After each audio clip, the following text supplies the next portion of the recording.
Muy bien, les invito esta mañana a escuchar el quinto tema en relación con la presencia del Espíritu Santo. El título del tema de hoy es Andemos en el Espíritu Santo. Y está basado en Gálatas, capítulo 5, versículos 16 a 25, pasaje que lee así. El apóstol Pablo, escribiendo a los Gálatas, les dice: digo pues, andad en el Espíritu, y no satisfagáis los deseos de la carne. Porque el deseo de la carne es contra el Espíritu, y el del Espíritu es contra la carne. Y estos se oponen entre sí, para que no hagáis lo que quisierais. Pero si sois guiados por el Espíritu, no estáis bajo la ley. Y manifiestas son las obras de la carne, que son adulterio, fornicación, inmundicia, lascivia, idolatría, hechicerías, enemistades, pleitos, celos, iras, contiendas, disensiones, herejías, envidias, homicidios, borracheras, orgías y cosas semejantes a estas, acerca de las cuales os amonesto, como ya os lo he dicho antes, que los que practican tales cosas no heredarán el reino de Dios. Mas el fruto del Espíritu es amor, gozo, paz, paciencia, benignidad, bondad, fe, mansedumbre, templanza. Contra tales cosas no hay ley. Pero los que son de Cristo han crucificado la carne con sus pasiones y deseos. Si vivimos por el Espíritu, andemos también por el Espíritu. Este es un pasaje muy conocido por la comunidad cristiana, que se centra en la Sagrada Escritura. Mostrar un carácter virtuoso semejante al de Cristo Jesús es posible, hermanos y hermanas. Es posible. Pero solamente si andamos en el Espíritu Santo. De lo contrario, resultará imposible manifestar un carácter de virtudes. No existe ninguna forma humana, y menos mágica, que nos ayude a desarrollar el carácter virtuoso. La forma, la única manera de desarrollar un carácter de virtudes es andar en el Espíritu Santo de Dios. El carácter virtuoso siempre ha sido de importancia para la sociedad humana, aunque no lo creamos. Es decir, un carácter de virtudes sí ha tenido importancia para la sociedad humana a través de los años. Por ejemplo, los grandes filósofos griegos como Aristóteles identificaban el carácter virtuoso como la ética de las virtudes. Es decir, para señalar que una persona tenía un carácter virtuoso, decían, esa persona tiene o vive guiada por una ética de virtudes. Pero como lo querramos nosotros llamar, ya sea carácter virtuoso o como lo llamaba este filósofo griego, ética de las virtudes, de lo que tenemos que estar convencidos y aceptar es que el carácter virtuoso o la ética de las virtudes solo depende de andar en el Espíritu Santo. Pues no es algo, las virtudes, no es algo que naturalmente surja del ser humano.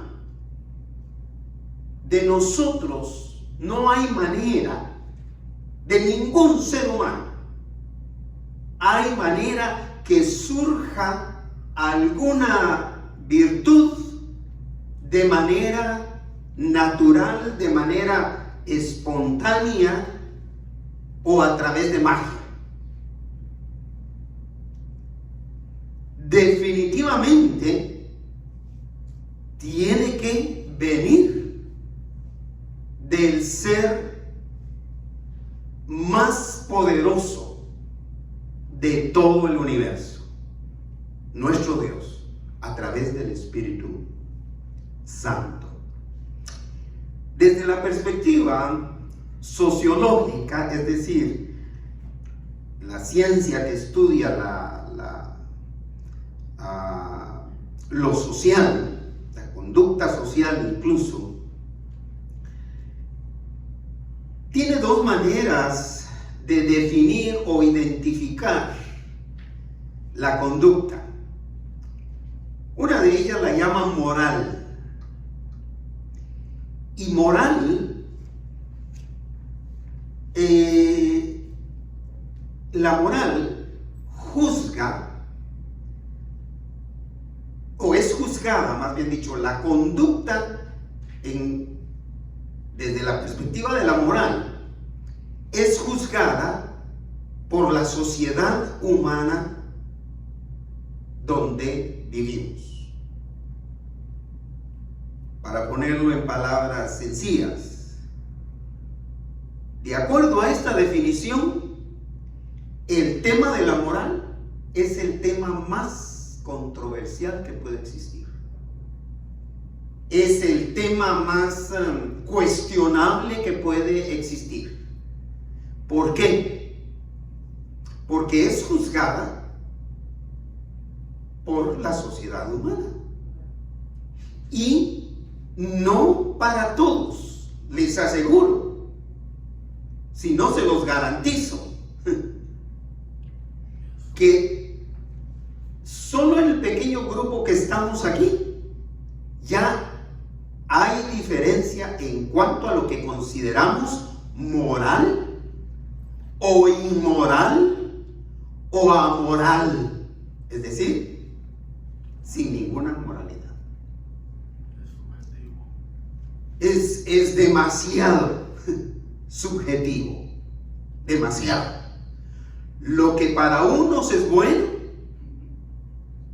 para otros es malo, o para otros no tiene importancia. Y si analizamos lo que significa ética, o lo que es la ética, desde el punto de vista sociológico, caemos en que es la conducta que es juzgada por la conciencia del ser humano. Es decir, cuando dicen esta persona tiene ética, lo que están diciendo es esta persona juzga su proceder de acuerdo a su conciencia, es decir, ¿qué le dice su conciencia? Y la pregunta es es, y los que tienen la conciencia cauterizada, los que tienen la conciencia atrofiada, para ellos no existe el mal. Para ellos no existe lo bueno y lo malo. Todo lo que se hace depende de cómo lo veamos. Así que tanto la moral como la ética resultan cuestionables porque son juzgadas. Es la conducta dentro de la moral y dentro de la ética es juzgada por el mismo ser humano, de lo cual va a resultar un juicio imperfecto, de acuerdo a lo que las personas crean. Y déjeme decirle que muchos de los que estamos aquí fuimos criados, por no decir malcriados, en un entorno con esta clase de moral y ética. Es decir, la moral que juzga la sociedad y la ética que juzga el actuar a través de la conciencia de cada individuo. ¿Dónde lo vemos? Lo vemos porque somos enseñados a observar cuidadosamente la conducta de otros antes de hacernos amigos. ¿No es cierto? Yo recuerdo a mis padres: cuidado con las juntas. Las juntas te echan a perder. Yo pensaba, sin imaginarse, que podía haber sido yo el que echo a perder a los otros. De esa clase de moral y ética es que para mí han surgido esos dichos que yo los oigo desde niño. Exactamente. Con el primerito que recuerdo a mi mamá y a mi papá es cuando pedíamos permiso para llegar tarde. Decía: recuerda que el que entre la miel anda. A ver, compleméntalo. Algo se le pega. Algo se le pega. Recuerde el otro: dime con quién andas y te diré quién eres. Aplicación. Si andas con los que tienen fama de ladrones en la cuadra, te van a identificar de la misma manera. Y el otro que recuerdo es cuando mi papá decía: recordar que el que entre lobos anda, a aullar aprende. Es interesante la clase de moral y ética que nosotros aprendimos. Y en otros casos aprendimos o nos enseñaron a votar por candidatos a puestos públicos que se ajustan a una moral y ética con la cual fuimos criados. Por decir algo, se nos enseñó a votar por candidatos a puestos públicos, cualquiera que este sea, los más importantes: legisladores o congresistas, presidente, gobernador y todos los demás. Hay que votar por candidatos pro vida, es decir, en otras palabras, que estén contra el aborto. Pero ¿sabe que eso podría hacernos caer en un error y traer peores consecuencias.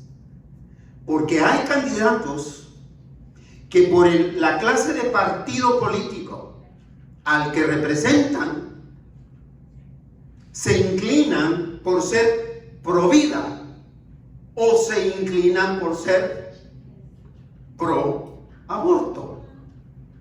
Pero al final de cuentas, en ninguna de las dos se identifican o practican.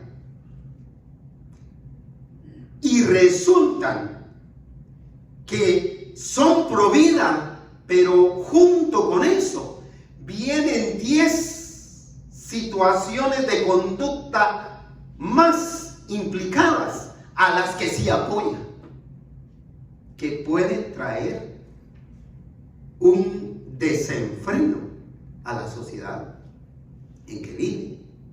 Entonces, ¿por quiénes debemos votar? Usted me preguntaría. Lo que estoy diciendo es lo siguiente: que para manifestar el carácter virtuoso que el Señor Jesucristo tuvo, hay que andar en comunión con el Espíritu Santo. De manera que la mejor forma, lo más viable para hacer amigos o para votar o para ejercer cualquier responsabilidad dentro de la sociedad humana donde vivimos, hay que andar en el Espíritu Santo de Dios. Porque es la única manera de tener un carácter virtuoso para hacer justamente lo que es correcto delante de Dios. Así que andar en el Espíritu Santo, en primer lugar, guarda de acceder a los deseos de la carne. Cuando andamos en el Espíritu Santo, somos guardados de acceder a los deseos de la carne. No se equivoque. Los deseos de la carne continúan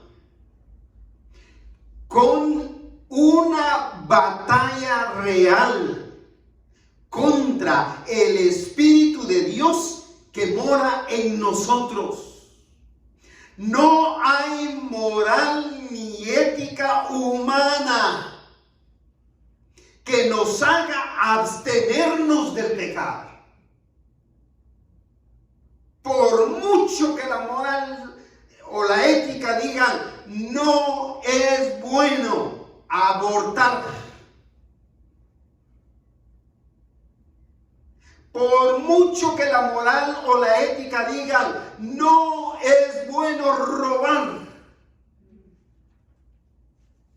Por mucho que la moral y la ética humana digan, no es bueno meterse con la mujer o el cónyuge, mujer u hombre, de tu prójimo. Eso no detiene a nadie de cometer esos pecados. Lo único que nos ayuda a abstenernos del pecado es Cristo Jesús, a través de su Espíritu Santo que mora, que vive en nosotros y en quien hemos decidido caminar bajo su poder y su control. Por eso es que el apóstol Pablo no pierde tiempo en irse por las ramas en cuanto a esto. Empieza con el versículo 16 dando una orden categórica. ¿Qué les dice? Digo pues, en otras palabras, les ordeno. Lea qué es lo que nos ordena. Andad en en el Espíritu Santo. ¿Y qué más? Y no satisfagáis los deseos de la carne, que esto significa lo único que el creyente puede hacer para vencer la batalla de la tentación es andar en el Espíritu. Queremos vencer en esa batalla de la vida contra los deseos carnales, contra los deseos de nuestra carne. Andad en el Espíritu y no satisfagáis los deseos de la carne. Hay que estar conscientes, entonces, de que esa batalla no tiene terreno neutral. La batalla entre la carne, nuestra carne, nuestros deseos carnales y el Espíritu Santo no tiene tregua, no tiene terreno para hacer una tregua. Por lo que no podemos consentir los deseos de la carne, por insignificantes que nos parezcan. No podemos darnos el lujo de ceder ni siquiera un poquitito a un deseo de la carne que sabemos nos puede llevar con facilidad a un pecado, o lo que es peor, a la práctica constante de un pecado en particular. Vea cómo lo presenta Pablo en el versículo 17. Porque el deseo de la carne, de mi carne, es contra el Espíritu. ¿Y el del Espíritu? El Espíritu de Dios, no el Espíritu mío. Pero el Espíritu de Dios es contra la carne. ¿Y qué más dice? Que estos dos que se oponen entre sí. ¿Para qué? Para que no hagáis lo que quisierais. No hay terreno neutral ahí. Es una lucha real. Es una lucha constante la que va a existir de la carne contra el Espíritu. La carne resistiéndose a cuando el Espíritu pone en su corazón el buscar congregarse para adorar al Señor. O es el Espíritu Santo de Dios que lucha o pelea porque la carne ya le está ganando la batalla a usted que está en la cama. Y el Espíritu Santo está trabajando e insistiendo porque hay una lucha. Con un poquito más de ánimo, tú la haces para llegar a la iglesia.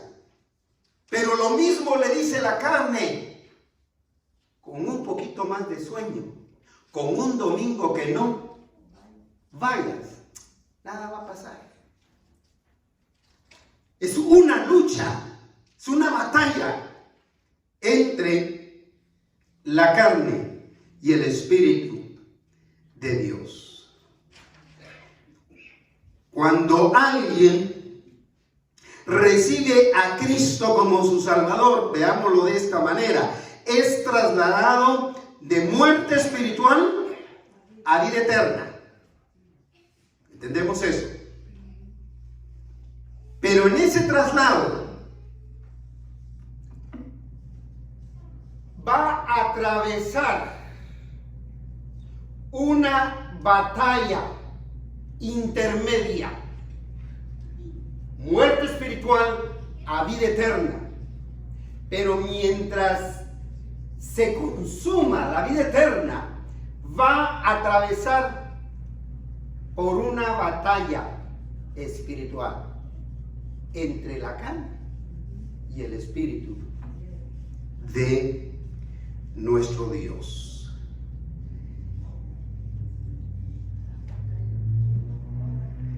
Pero es una batalla que se puede ganar. Se le puede ganar. A esa batalla la conocemos como tentación. Y ahí es donde se debe ganar esta batalla. En esa fase de tentación. Porque cuando llega a pecado, ya se perdió la batalla. En esa batalla de tentación, a eso es a lo que me estoy refiriendo. Hay una batalla de tentación que hay que ganarla.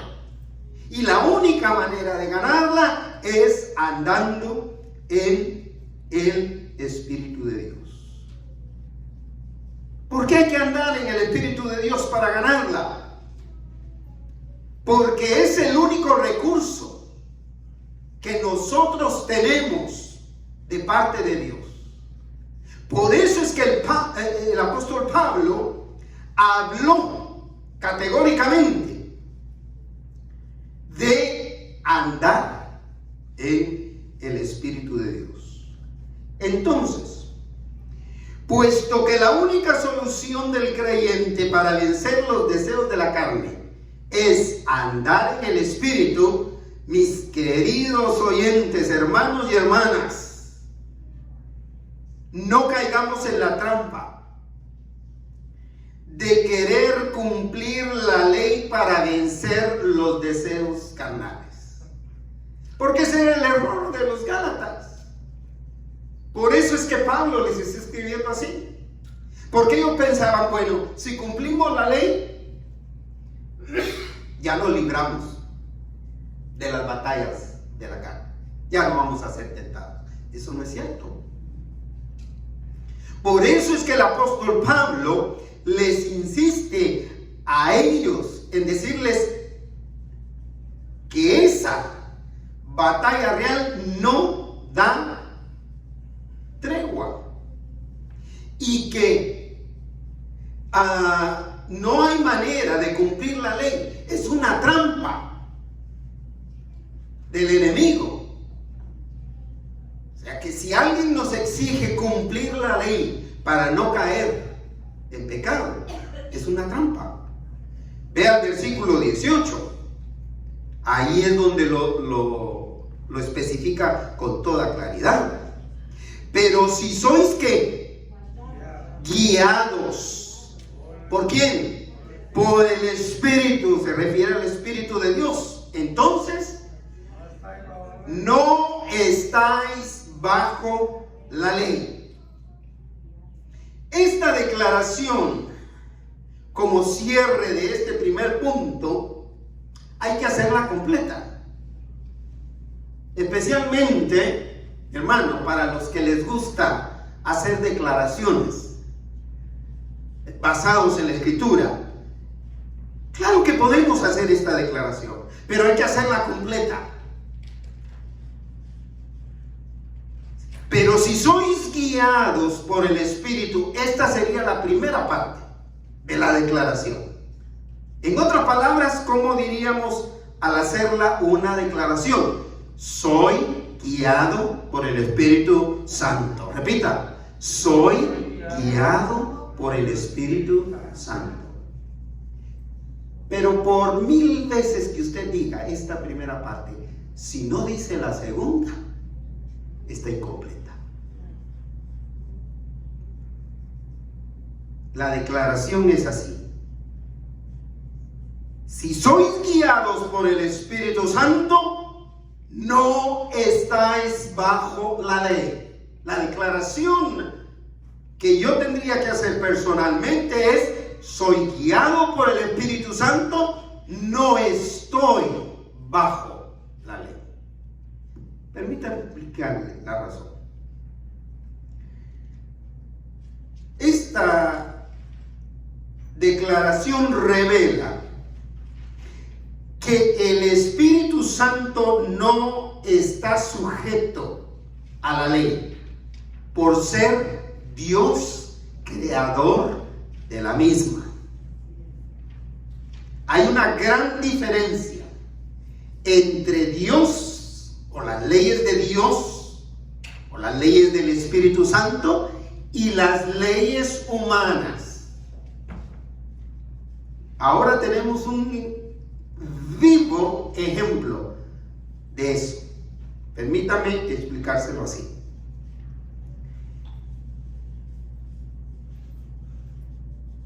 Ante las leyes de los legisladores, firmadas o no firmadas por el presidente o por el gobernador de cada estado, esas leyes que han sido aprobadas, que han sido legisladas por ellos, que han sido aprobadas por ellos, son leyes a las que ellos están sujetos también. Por eso es que están juzgando al expresidente Trump ahora, porque ellos también están sujetos a eso. Por eso es que pueden juzgar a un congresista si quebranta esas leyes que ellos mismos han hecho y que ellos mismos han firmado. Pero en el caso del Espíritu Santo como Dios, como creador, es el único que ha hecho las leyes, pero Él no está sujeto a esas leyes, porque Él está sobre esas leyes. De modo que si usted recibe a Cristo y junto con eso el Espíritu Santo de Dios viene a su vida y usted camina bajo la dirección del Espíritu Santo, usted es guiado por el Espíritu Santo y no está sujeto a la ley. Bendito sea Dios. Hay que andar en el Espíritu Santo porque, en segundo lugar, revela los efectos negativos de la carne sobre el creyente. Aquí, en el tema de hoy, yo estoy presentando algunas alertas. La primera es esa, que no ignoremos que no podemos librarnos del impacto del pecado sobre la carne, de nosotros como creyentes. Y la segunda es esta, que tampoco podemos liberarnos del efecto negativo que produce el pecado en la vida del creyente, o la carne en el creyente. Se lo explico. Aunque un creyente tenga la certeza de su salvación en Cristo, está seguro de que es salvo. ¿Está segura de que es salvo, hermano? ¿Está seguro, hermano? Muy bien.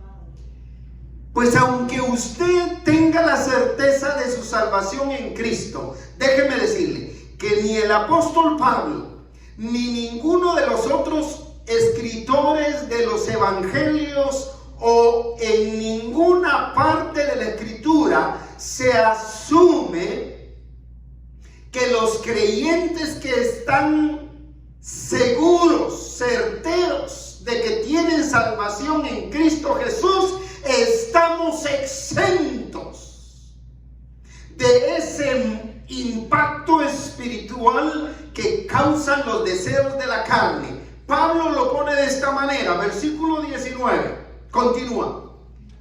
Y manifiestas son las obras de la carne, que son manifiestas. Es decir, estos son los efectos. Estos son los efectos. Y cita 13. Y impulsos seductores de la carne, en las que incluso los creyentes que están seguros de su salvación vamos a ser impactados, y si no andamos en el Espíritu podemos pecar, podemos cometer esos pecados. ¿Nos damos cuenta de la seriedad de esto? Es decir, y el apóstol Pablo se detiene cuando dice, y estos son, enumérenmelos: adulterio. Hay creyentes que están seguros de su salvación y que caen en adulterio. Hay creyentes que están seguros de su salvación y caen en el siguiente, dígalo: fornicación, en cualquiera de sus manifestaciones de la fornicación. Y continúa: inmundicia. Mientras un creyente está señalando a otro de adúltero, no se imagina de la inmundicia en la que él pudiera andar. Y continúa: lascivia. Y el versículo 20, idolatría. Déjenme decirle que este es uno de los más usuales en los que caemos nosotros como creyentes. ¿Sabe por qué? Porque Satanás nos ha engañado, haciéndonos creer que los únicos idólatras son aquellos que van tras las imágenes.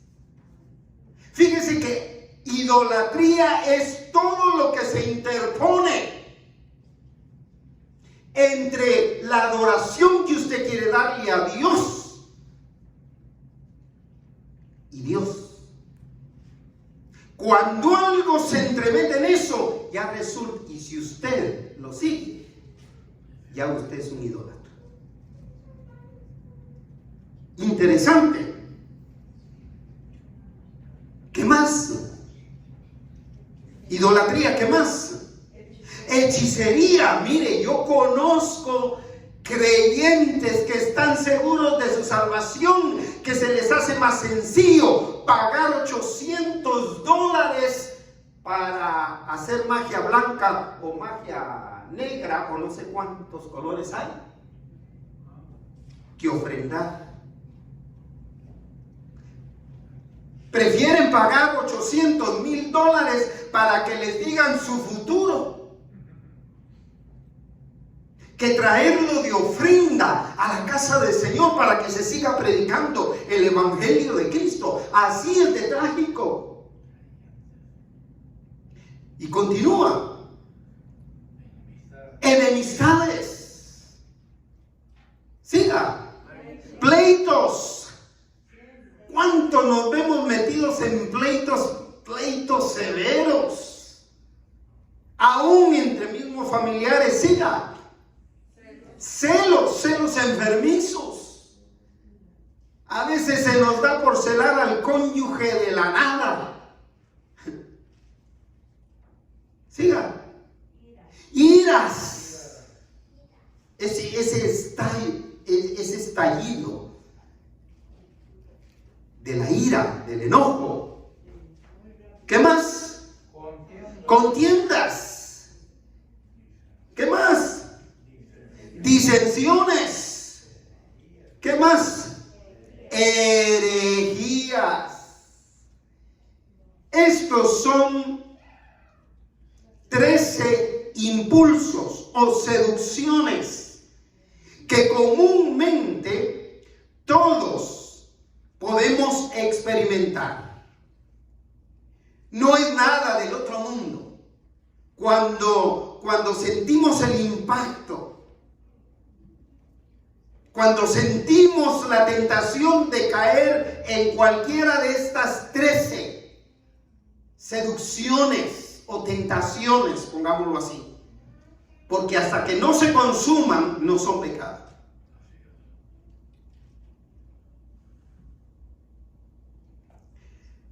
Pero cuando el creyente recibe ese impacto negativo de estos impulsos o seducciones, la buena noticia es que la puede vencer. Podemos vencer la tentación del adulterio. Podemos vencer la tentación a la fornicación. Podemos vencer la tentación a cualquiera de los pecados aquí enumerados con una sola acción responsable: andar en el Espíritu Santo de Dios. Este efecto negativo de la carne sobre el creyente sigue escalando. Aparte de esas 13 condiciones de las que hablamos, sigue escalando la carne, sigue intensificándose hasta sobrepasar los parámetros de lo común, hasta convertirse en ataduras o cadenas espirituales de pecado. Cuando hablamos de ataduras o cadenas, hablamos de práctica. Cuando se queda uno estancado en la práctica de uno de esos pecados.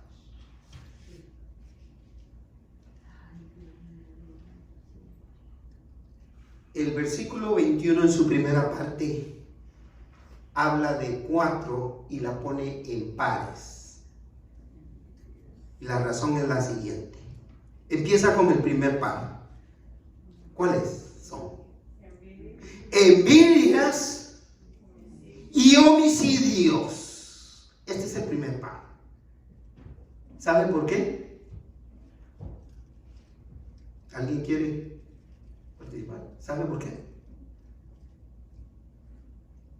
Porque casi siempre la envidia viene seguida del homicidio. Así es en la Escritura. Sin duda alguna, cuando Pablo está escribiendo con el pensamiento o teniendo en mente la envidia que sintió el rey Acab de la parcela, del terreno, de la finca, del rancho que poseía Nabot. Y como no había forma de que él lo tuviera, lo manda a matar. ¿Hemos visto nosotros situaciones así? Claro que sí, hasta en familiares. Con solo desearle la muerte a uno de nuestros familiares, a nuestro padre, a nuestra madre, para que nos hereden, ya estamos cayendo en esto, en envidia, que nos lleva muchas de las veces al homicidio. Ahora viene el otro pan. Léalo. Borracheras y orgías. ¿Qué es una orgía? Es el desenfreno de todo lo que se pueda considerar inmoral, que es poco, pero es un desenfreno. A los ojos de Dios es un desenfreno total, que empieza con las borracheras. Yo vengo de un ambiente de alcoholismo. Afortunadamente el Señor me guardó de no quedar ahí estancado. Pero la mayoría de mis hermanos pasaron por alcoholismo crónico. Mi papá pasó por un alcoholismo crónico también. Afortunadamente fueron librados. Que sepa yo ahora, tal vez son sus generaciones, las generaciones no, que siguieron a nosotros como hermanos, sobrinos, los que han quedado ahí estancados. Pero ellos tenían un dicho, mis hermanos tenían un dicho, mis hermanos mayores tenían un dicho, que lo decían con complacencia, así, con placer lo decían. Decían: licor, tabaco y mujeres viven juntos. Así decían: licor, tabaco y mujeres. Y las tres cosas experimentaban ellos.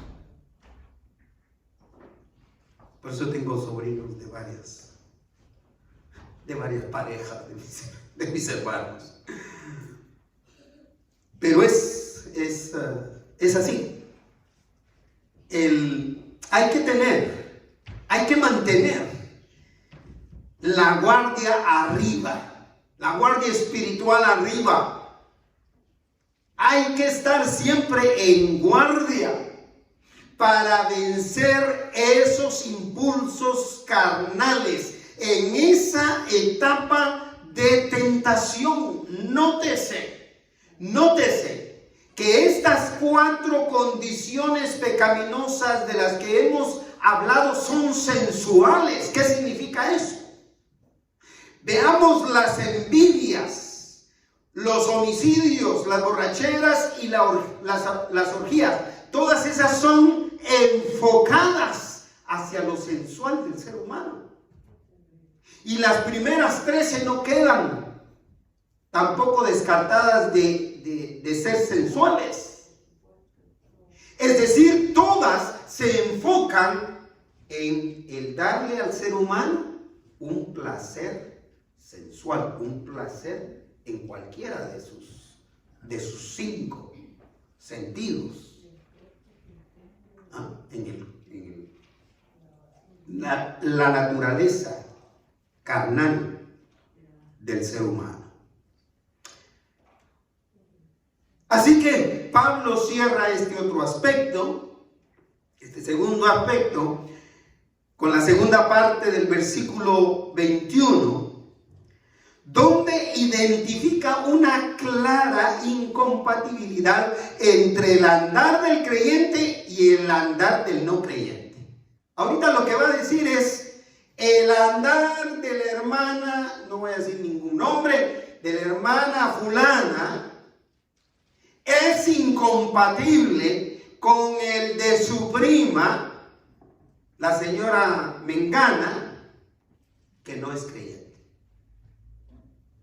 Es decir, mi conducta como creyente es incompatible con la conducta de los que no son creyentes. Tiene que ser. Vea el versículo 21 en su segunda parte. Termina mencionando, o en el versículo anterior, en la parte anterior del versículo 21 termina diciendo: y cosas semejantes a estas. Es decir, hay otras listas que se van a agregar a esta de 17 impulsos carnales que ya ha mencionado el apóstol. Pero esas cosas, en este caso, esas 17 cosas, dice que son las cuales os amonesto. ¿Qué significa amonestar? Reprender. Fíjese que significa regañar. Si el apóstol Pablo estaba regañando, ¿cuál es la impresión que le da? Que ya lo estaban cometiendo. ¿Cuándo amonestan a los jugadores en un partido, a un encuentro deportivo? ¿Cuándo cometieron una infracción? Lo que Pablo está diciendo son cosas de las cuales lo regaño. Si hay alguno que esté incurriendo en eso, ahora es el tiempo de reprenderlos.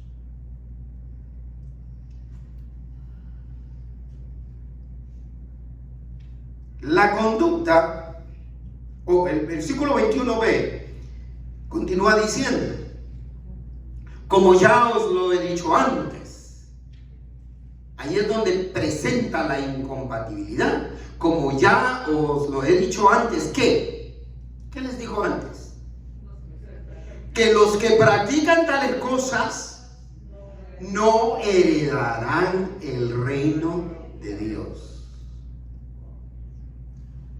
Pablo no les está diciendo a quienes está regañando, no les está diciendo que no van a heredar el reino de Dios. Él lo que está señalando es esa incompatibilidad. Porque los que practican tales cosas simplemente no son creyentes. Simplemente no han recibido a Cristo Jesús. Porque si han recibido a Cristo Jesús, anda en el Espíritu y no va a hacer ese pecado o ningún pecado como una práctica de la vida. Hay diferencia.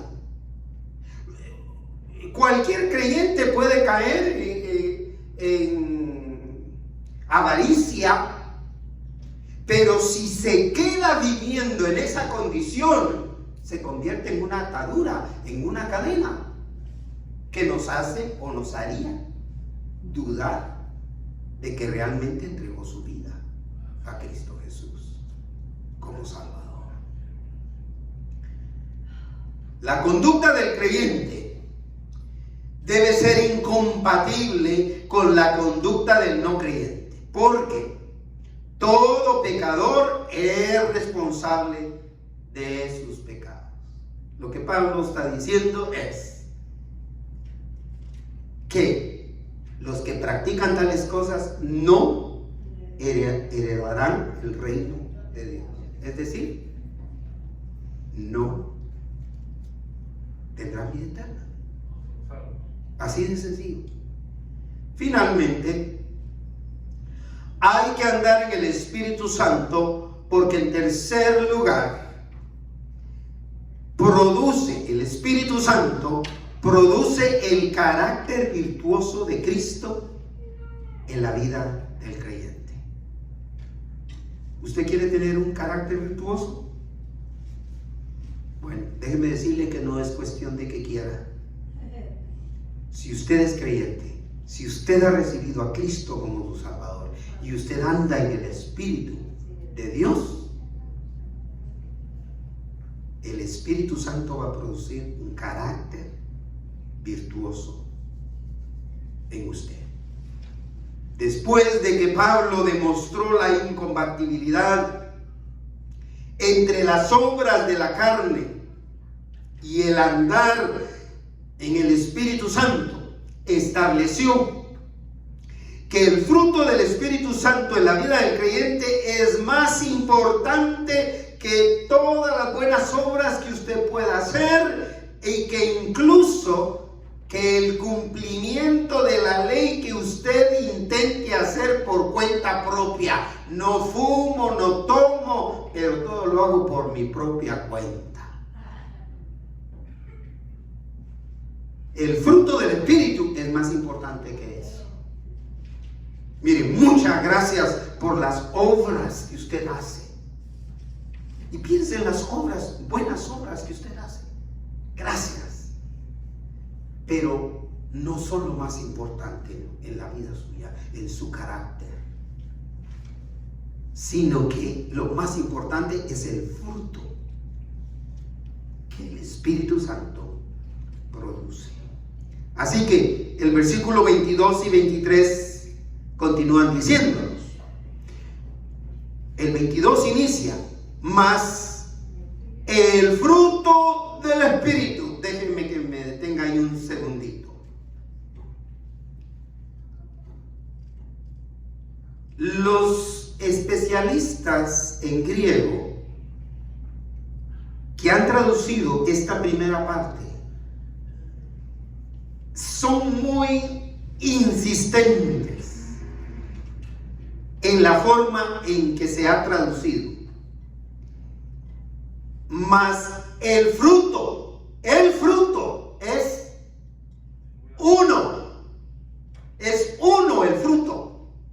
Mas el fruto del Espíritu está en singular. En griego, en inglés o en el idioma que sea, es uno. Está en singular.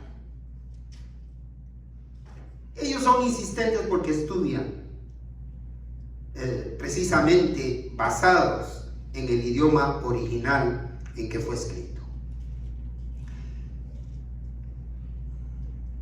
Es muy importante observar esto, que es uno el fruto. ¿Sabe por qué? Porque el fruto es el que define la calidad del árbol. Y aquí es donde voy a usar. Estos frutos que están aquí proceden del mismo árbol. ¿Qué clase de árbol es? Limón. Pero los que dijeron guayaba o toronja. El fruto define la calidad del árbol. Si esto es un limonado, el fruto va a ser limón. Si es un mismo árbol, este es un limón. Si dijimos, estos son frutos de un mismo árbol, ustedes dicen que son limones. Yo acierto que son limones.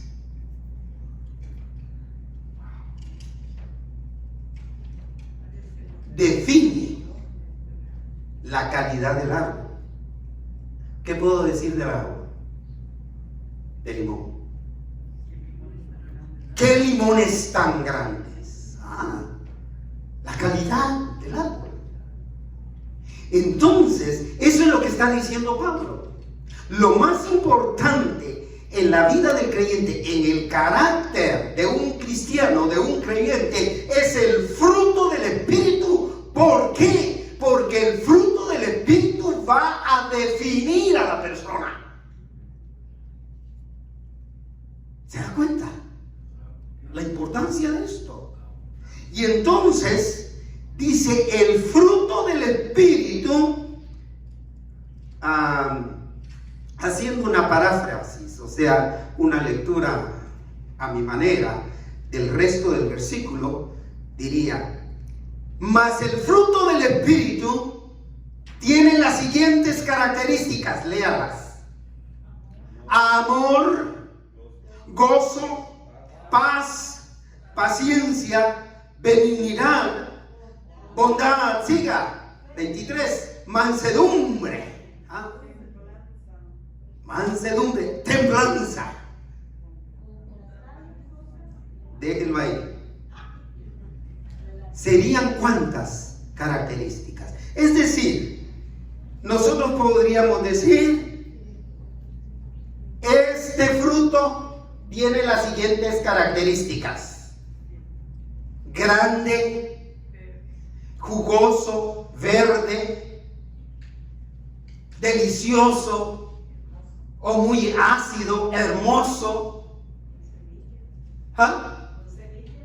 con semilla, correcto. Sí, este sí tiene semilla. Cáscara delgada.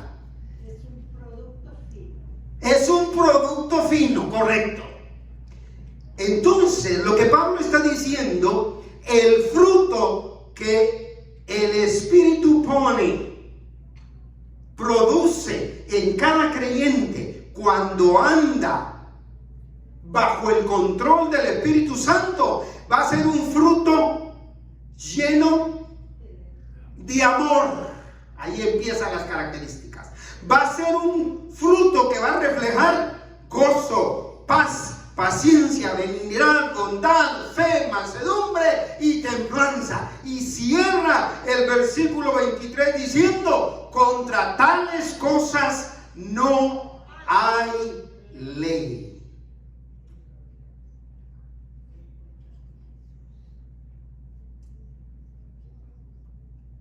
¿A cuántos han sentenciado por ser amorosos? ¿A cuántos han sentenciado a la cárcel por ser amorosos? Por ser personas de paz, por ser personas gozosas. ¿A cuántos han sentenciado? A cárcel o a cadena, a cárcel por años o por cadena perpetua o a pena de muerte. Por eso no hay ley. El fruto del Espíritu no está sujeto a la ley. ¿Lo entendemos? Con toda claridad, ¿eh? Para que el Espíritu Santo produzca su fruto en el creyente, es necesario que este creyente deje el control total de la vida al Señor por medio de un acto decisivo personal. Hermanos, a nadie podemos obligar a que ponga su vida, a que ande en el Espíritu Santo. A nadie. ¿Cuántos, especialmente jóvenes, en tiempos pasados, recuerdo varios de ellos, jóvenes y señoritas, a quienes los padres traían: aquí le traigo a mi hijo o a mi hija para que me lo componga? Pues yo no se lo descompuse, ¿cómo voy a hacer yo para componérselo? Yo no lo puedo obligar como pastor, como líder espiritual. Yo no puedo obligar a nadie, a ninguno de ustedes, a sujetarse. Es un acto, a sujetarse al Espíritu, es un acto decisivo, personal, de cada uno de ustedes. No puedo obligar a mi cónyuge, no puedo obligar a mis hijos, no puedo obligar a mis nietos. Puede ser un deseo profundo de mi corazón, y lo es, pero no los puedo obligar. Versículo 24. Pero los que son de Cristo, ¿qué más sigue?